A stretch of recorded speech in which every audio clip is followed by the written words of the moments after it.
We are now 3 weeks into implementation of best practices relative to the NAR settlement. And you have asked us a number of great questions. Thank you. We're going to dive into those today. My name is Michael Cheever. I've gone from 0 to over 500 million in closed transactions. I'm currently thankful for the opportunity to serve as the general manager of the Rolls Group. If an unrepresented buyer asked me for my suggestions when writing an offer and I decline answering, how is it best to handle this without dealing with any implied immunity? So I'm going to interpret implied immunity into removing as much liability as possible. When you are representing someone as a customer, number one, as a best practice, I don't represent customers. Your call if you decide you want to represent a customer. Either way, if you have an unrepresented party or you're representing a customer, general same rules apply, which is I am able to use my hands, not my head. So if they were to ask you for a suggestion in this context when they're filling out an offer, and they say, well, what offer price should I offer? And you say, well, have you looked at the market and determined what you feel like a fair price for this property would be, right? That could be interpreted as advice, right? What you need to do is you need to say, this is asking for the price that you want to offer. What is that price? Get away from things that give context and advice and just move into explaining what the thing is. And you do have the ability to tell them what the offer price is. This is the price that you're offering to the seller. Earnest money. Earnest money is the amount of money that when you reach an agreement that you're going to be pledging in good faith. You're able to state what things are. How much earnest money should I offer? Well, you've got to decide on how much earnest money you want to offer. You're not offering advice and you're not telling them what they should or should not do. That becomes advising. Just bring this back simply into, I use my hands, not my head. If a buyer says he is not going to pay the buyer agent fee at the last minute and I'm forced to give up my compensation, can I be put on the title?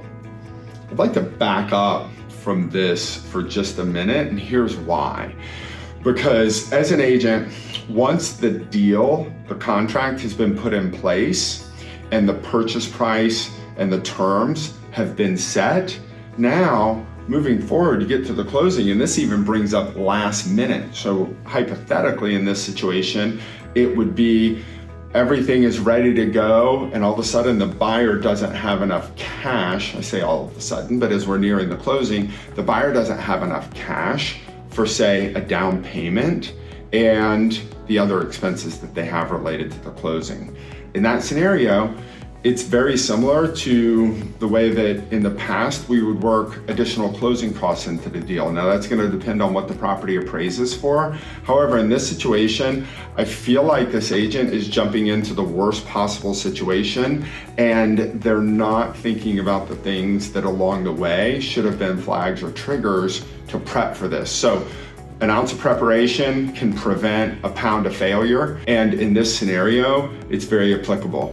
You should be out in front when you connect that buyer with the lender and being very clear up front what their cash is that's available on hand, what their expenses are going to be, and then how compensation is going to be structured inside of the total cash and the total purchase price that the buyer's bringing. This should have been taken care of truly beforehand. In the event that you wind up in a last minute emergency relative to something like this, now you got to structure the deal in a way that's best for your client in order to make what they want to have happen. I do not see agents being added to title in this situation. However, as part of the contract and the agreement, the agent's compensation is required to be collected and paid.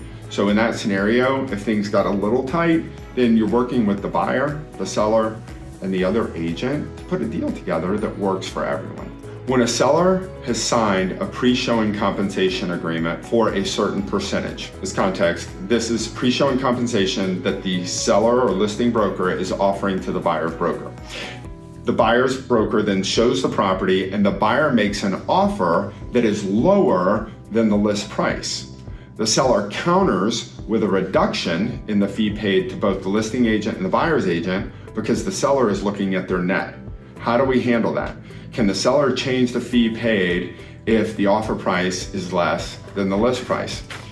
All right, so here's what we're getting into is negotiations. And the question fundamentally is, if I have this pre-showing compensation agreement that I have in hand before I show the property, am I guaranteed that if we reach an agreement between buyer and seller on this property, that I will be paid that amount of compensation?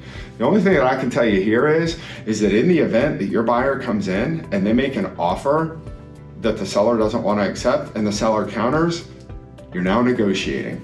You have that point to come back to from a negotiating standpoint, which is, hey, this is the compensation that I was told I would receive if we reach a deal. And hey, you gotta reach a deal. So get in there and negotiate on the best interest of your client. And if we reach a deal, we all move forward. And if we don't, we move on and we go find another property. Can I charge different buyers different fees? Some buyers are just more work. Let me tell you, listen, I've been there, right? And I think as experienced agents will share, you're gonna be there. Dig in. Sometimes the deal could just be more difficult. Sometimes people are a little bit more difficult to deal with. A lot of times there's a reason why. And when you're able to connect with them, you understand at a deep level what their goals are and why those goals are important to them. And then you work hard to deliver. I will promise you that, not always, but I will tell you 8, 9 times out of 10, those are going to be the best referral sources for your business in the future. You wanna know why? Because if someone is in particularly difficult and they're hard to please, all the people who know them know that they're difficult and they're hard to please. So when that difficult and hard to please person tells the people that they know what a great job you did and how amazing you are, here's what those people hear. Wow, I'm a lot easier to please than they are, and they were happy, so I want that same experience, because if they can make them happy, I'm gonna be ecstatic. Great question. As part 2 of this answer, if you plan on having different fee levels, you can do that. That is called unbundling, and that'll be something that we discuss at a different time. What I do not recommend is assessing how difficult you feel someone is going to be and charging them based off of that.